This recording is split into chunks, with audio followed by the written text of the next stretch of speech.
cuando la exposición a productos químicos es muy baja o baja y no continuada, esporádica, la metodología control banding no sobrevalora el riesgo.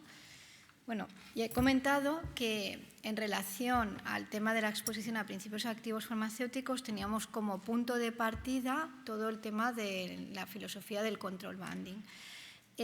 Cuando nosotros aplicamos la metodología de evaluación cualitativa al tema de agentes químicos, dependiendo de qué tipología de método estamos utilizando, sea el método francés, el método inglés, incluso el método del instituto, hay una serie de variables que hay que tener en consideración. Una de ellas, por supuesto, es la peligrosidad intrínseca del agente químico que estamos mirando. Y esto es una variable que no cambia. Si es un cancerígeno, es un cancerígeno, por tanto, se nos va a ir dentro de la tabla de clasificación, sea cual sea el método, a un producto de alta peligrosidad, ¿vale? Entonces, esa variable no va a cambiar. Luego, las variables de cantidad, pulverulencia o volatilidad, estas ya dependerán del proceso en el cual esté implicado ese agente químico, ¿vale? En cualquier caso, si obviamente se nos va a una banda de peligrosidad alta, lo que es importante no es tanto la banda, sino como las medidas de contención y protección que van asociadas a dicha banda, ¿vale? Porque estas son las que nos dan realmente cómo se ha de trabajar, en qué condiciones en ese puesto de trabajo. Si las condiciones de contención y protección son las que tienen que ser en función de lo que nos da el análisis de esa evaluación, cuando nosotros vayamos a tomar muestras de carácter ambiental, realmente veremos que están muy por debajo de los valores límites de referencia o incluso son cantidades que no se pueden prácticamente detectar, ¿vale? Con lo cual estaremos haciendo las cosas bien.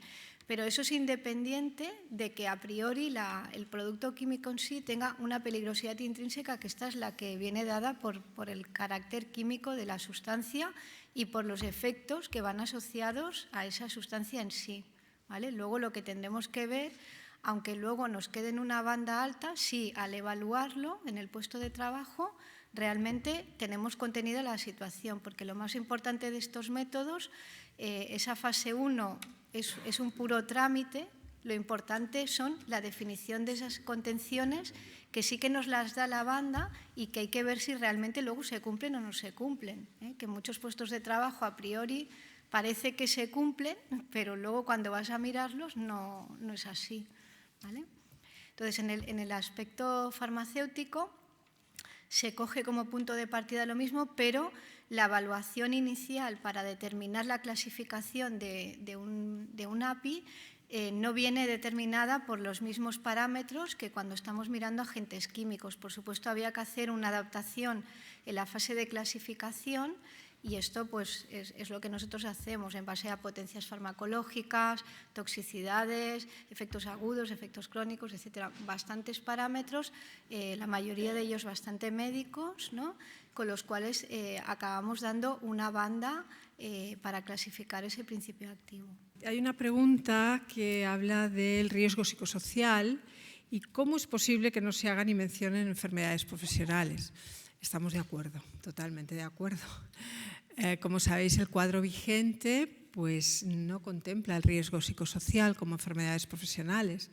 Y, de hecho, cuando hemos tenido que orientar pues, una patología que pudiera ser de origen psicosocial, pues has de tener claro que se puede considerar como accidente de trabajo, pero hay que cumplir con una serie de características en cuanto a la exclusividad, etcétera. Es verdad, no está contemplado en el cuadro vigente actualmente el riesgo psicosocial. Y es verdad, como dice aquí, hay estudios rigurosos que tipifican pues, como segundo grupo de afectación, pues habla de burnout, habla de los profesionales de la enseñanza y de otros grupos profesionales donde, y de hecho sabéis todos que el estrés laboral es la segunda causa de cuando se hacen las encuestas a nivel europeo, pues es el segundo problema de salud más importante después de los trastornos musculoesqueléticos. Sin embargo, está presente el riesgo psicosocial en la lista de la OIT, de enfermedades profesionales, pero en el cuadro oficial que tenemos ahora, pues ya habéis visto que en los grupos no se contempla. Yo creo que es un error, estamos de acuerdo, pero en principio es que no podemos tipificarlo, aunque quisiéramos, de enfermedad profesional. Yo creo que debemos prepararnos para ello. Yo creo que el riesgo psicosocial se ha de evaluar igual que se evalúan los otros riesgos, por supuesto. Y desde Mutua es que como enfermedad profesional de momento no podemos declararlo, es decir, es que no aunque quisiéramos, ¿no? Yo creo que esto, bueno, pues con el tiempo tiene que cambiar, es evidente, ya que es una de las causas de riesgo laboral pues que actualmente tenemos y que estamos viendo, pero también yo pienso que las modificaciones normativas pues van un poco a su ritmo y hemos de adaptarnos. También diríais, bueno, pues hay grupos dentro del cuadro de enfermedades profesionales que son muy testimoniales y realmente solo hay 45 casos de cáncer laboral. Bueno, pues hemos de aprender todavía y hemos de avanzar y os decía, hay muchas áreas de mejora que tenemos que entre todos implicarnos y en definitiva, pues sí, estoy de acuerdo. Sí. Había una pregunta, referencia en cómo se actualizan las referencias legales que aparecen en el informe que emite la aplicación. Bueno, este es un tema que en este momento no lo sé, en todo caso lo hablaríamos con Foment del Treball. En todo caso, ahora mismo la aplicación informática tiene la legislación actualizada. También en todo el estudio de la legislación ha colaborado nuestro médico del trabajo, con lo cual ahora mismo se puede utilizar la legislación que incluye referencias está actualizada. Y lo otro que dice es si el informe incluye o puede incluir referencias a guías o normas no de obligado cumplimiento, pero que tienen reconocido prestigio. Yo no sé si está pensando concretamente en alguna guía. Lo que sí que incluye la aplicación informática es el apartado de referencias legales, donde podemos acceder a toda la legislación que se ha tenido en cuenta, son reales decretos, leyes, órdenes ministeriales y los protocolos médicos o en el ámbito de Cataluña las guías de buenas praxis. No sé si estaba pensando en alguna guía en concreto, pero en todo caso puede consultar todas las referencias que se han tenido en cuenta en la misma aplicación. Es que hay algún tipo de referencia normativa, sí que tenemos en cuenta pues, que cada cierto tiempo hacemos una actualización y la revisamos, como por ejemplo tenemos la guía de las principales verificaciones periódicas, en las que hay muchísimas referencias normativas no solo de prevención, sino de seguridad industrial. Entonces sí que cada cierto tiempo se va haciendo una actualización de esos productos y entonces se incorporan en todo caso las nuevas referencias legales o las modificaciones que sean oportunas. Entre las dos mesas, el acuerdo del Departamento de Enseñament cumple el objetivo para la vigilancia de la salud y declaración de las enfermedades profesionales. El acuerdo no habla de la mutua. A ver, yo, con franqueza, este acuerdo no lo conozco, pero tampoco me extraña, porque dentro del universo tan absolutamente disperso que empezamos a tener en prevención de riesgos laborales, con la caída del modelo de los SPAs, la venta de los SPAs de las mutuas y tal, no me extraña que la gente vaya firmando cosas. La legislación española establece que el concepto de enfermedad profesional lo gestiona el INS y las entidades gestoras, que son las mutuas. Por lo tanto, la gente puede firmar lo que quiera, pero al final quien tiene que dar el visto bueno del tema o es el INS o son las mutuas. Por otra parte, los servicios de prevención ajenos sí que pueden poner en evidencia la existencia o presumir la existencia de una enfermedad profesional según el Real Decreto de Enfermedades Profesionales. Por lo tanto, a ver, yo lo que se firma o no se firma, ha llegado un momento que uno pierde un poco el norte en estos temas. Sí quisiera decir, porque César me comentaba antes, es que siempre hablas de los interlocutores sociales. A ver, en cualquier estrategia de organización o de programación o de planificación existen tres campos muy diferenciados. Uno es el estratégico, otro es el táctico y el otro es operativo. Y esto es de manual. No puede ser que en la parte estratégica intervenga gente que no tiene ni idea de lo que está hablando, aunque tenga la capacidad de legislar. No puede ser. La estrategia es parte de la gente que entiende de lo que estamos hablando. En la parte táctica pueden entrar otros elementos. y en la parte operativa pueden entrar otros. Pero en la parte estratégica en este país no se pide opinión a nadie. El legislador y los interlocutores sociales se lo juegan todo ellos. Por lo tanto, algo tenemos que decir cuando se trata de temas tan concretos y tan específicos como temas de salud, algo tendríamos que decir los que nos dedicamos a esto. Simplemente esto, César. Entiendo que desde el punto de vista de la táctica y de la operativa sí que se puede y que tenéis un papel fundamental. Bien, luego me contestas. Me interesaba mucho el tema de las enfermedades profesionales. ¿Y a hilo de qué? Pues a hilo de la vigilancia de la salud posocupacional. Es curioso que en este país, cuando tenemos un daño a la salud debidamente asegurado en su momento como posibilidad, a la hora de tener que abordar la consecuencia de ese daño, tengamos que gestionar un presupuesto a cargo de los presupuestos generales del Estado y no se haga a cargo de la entidad aseguradora del riesgo. ¿A qué me refiero concretamente? Al asbesto. No acabo de entender por qué el cuidado de las personas que al cabo de 15 o 20 años relacionan un problema de salud en relación a un trabajo que tuvieron en su época debidamente asegurado, lo tiene que pagar el presupuesto general del Estado, que somos todos, cuando eso tendría que pagarlo la entidad aseguradora que en su momento aseguró ese riesgo. Pues que se sepa que eso lo estamos pagando entre todos. Por lo tanto, la vigilancia postocupacional va a cargo de los presupuestos generales del Estado, lo cual no me parece ni correcto ni lícito. Lo tenían que cubrir las entidades gestoras o el INS que en su momento cobraron por exposición a ese riesgo.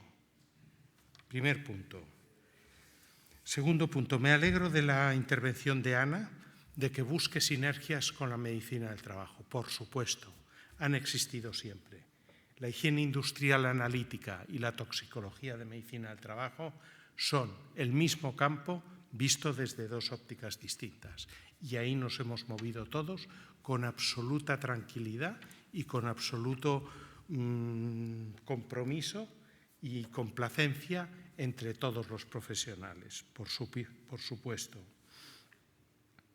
Y después, que ya lo he dicho en la primera contestando esta pregunta, no nos podemos olvidar que los servicios de prevención ajenos están facultados para poner en evidencia una posible enfermedad profesional. Claro que sí, lo dice la ley, para eso están.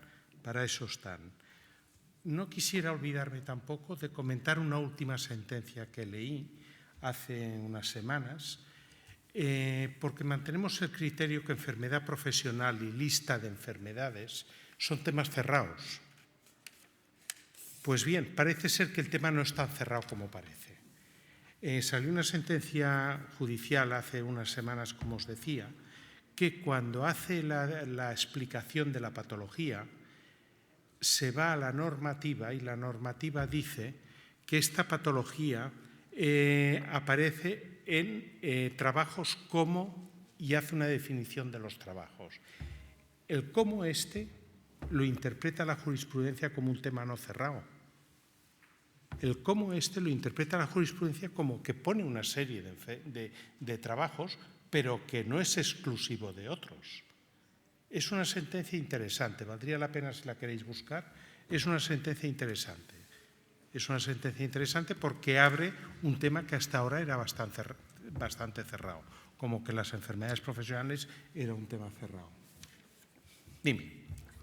No, a colación de lo que comentas, sí que es cierto que y en la revisión que se hizo en el proyecto que os comentaba, en la interpretación del grupo 2, sí que nos pusimos de acuerdo un poco en este sentido, es decir, aquellas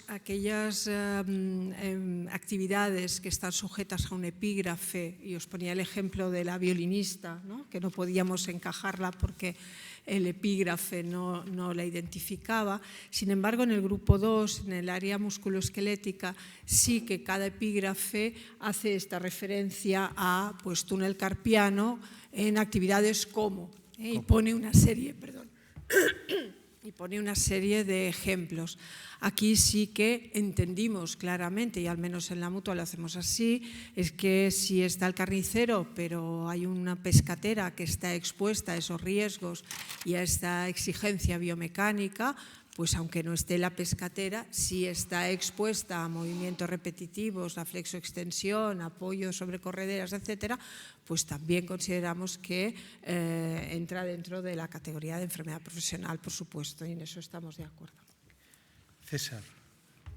A mí me parece muy importante, y esto no deja de ser un foro profesional evidentemente de empresa, pero con un criterio básicamente profesional. Y eso se respeta, y yo creo que también se tiene en cuenta cuando dices, bueno, pues respecto a la crítica, respecto al marco normativo. Yo creo que las organizaciones empresariales, al menos en materia de prevención de riesgos laborales, somos muy críticas, siempre lo hemos sido, pero la gente tiene que entender, lógicamente, que las leyes no las hacemos nosotros, es decir, las leyes las hace el gobierno de turno, y que nosotros tenemos un papel en un espacio concreto, un espacio de diálogo social, que en este caso, en nuestro país, y sobre todo referente a la normativa en prevención de riesgos laborales, se llama Comisión Nacional de Seguridad y Salud en el Trabajo, donde estamos representados los agentes sociales, y además es un organismo cuatripartito, es decir, que está la Administración General del Estado, las comunidades autónomas, las organizaciones sindicales y las organizaciones empresariales. Nosotros, lógicamente, ante una nueva propuesta, una nueva normativa, tenemos un espacio en el que podemos hacer nuestras observaciones, donde podemos hacer, digamos, nuestras enmiendas a esa norma, pero claro, en un contexto de negociación, es decir, entendiendo que muchas veces pues, nuestros intereses, es decir, los intereses de las empresas, pues, pueden estar confrontados en muchas ocasiones con la propia administración o incluso, sobre todo, como suele ocurrir, con las organizaciones sindicales. Por tanto, fruto de eso, finalmente, pues a veces nos dan la razón, nos tienen en cuenta, se tienen en cuenta nuestras observaciones a las normas y en muchas otras ocasiones no. Por lo tanto, nosotros de todas formas no somos un ente al margen de todo esto, sino que nos asesoramos y evidentemente escuchamos las necesidades que tienen o el interés general de las empresas. Hablo de interés general porque evidentemente dentro de las empresas también hay intereses contrapuestos. Evidentemente no es el mismo interés el que puede tener una empresa X que la que pueda tener una empresa que se dedica, por ejemplo, al sector de la prevención. Es decir, que no es todo tan sencillo y luego creo que tampoco se puede culpabilizar en muchas ocasiones a las organizaciones empresariales de que tenemos la normativa que tenemos. Es decir, yo creo que a lo mejor sí que no tenemos a lo mejor siempre un papel tan proactivo como tienen a lo mejor las organizaciones sindicales, pero sí que evidentemente hacemos nuestras propuestas y somos muy críticos, pero dentro de unos límites y dentro del marco institucional en el que nos movemos y en el que podemos desarrollar nuestra actividad.